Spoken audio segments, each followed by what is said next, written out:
Get ready with me for Remy's bridal shower while I tell you 8 things that I learned from my own wedding that I pass on as advice to every bride that I meet in the planning process. There are so many traditional rules, and the best part about planning your own wedding is that you just don't have to do them. So for example, I'm an only child and I felt like it was right to have both my parents walk me down the aisle. I absolutely loved having both of them by my side during that kind of scary moment of going down the aisle. Q-tips are going to be your day of savior. Skip the Kleenex and you're gonna catch the tear before it can make its way down your cheek. But I literally had Q-tips stuffed down the middle of my corset of my wedding dress because it was just so incredibly efficient. Immediately after the ceremony, we had 15 minutes just scheduled out into the itinerary of the day to just be by ourselves for the first time as husband and wife. And it was just so nice to decompress for a minute before going into cocktail hour. And so our planner had champagne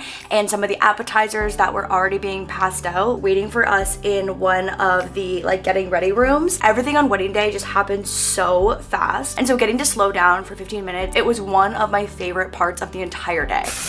Highly recommend having a plan in place and maybe even doing a test run for how you are going to pee depending on the intensity of your train. It's just not something you want to be tackling the logistics of on wedding day. I personally went with the backwards and hug the back tank of the toilet. It's not a glamorous part of the day, but it is a very realistic part of the day that you should definitely think about. On the night before the wedding, we decided to just stay together. Another one of those traditional rules that just didn't really feel right for us. It just felt right to start the day together, and then we separated to get ready with our respective groups. Also, we got married local, and I'm not trying to not sleep in my own bed the night before when I'm trying to log as many hours of restful sleep as possible. If you're planning on preserving your bouquet, you need to have a plan in place because that shit needs to be in the mail the next day to make sure that your flowers stay as intact as possible. Instead of doing a welcome gift or any kind of goodie bag, we actually allocated just a little bit of budget towards an espresso bar, and it was maybe the most complimented thing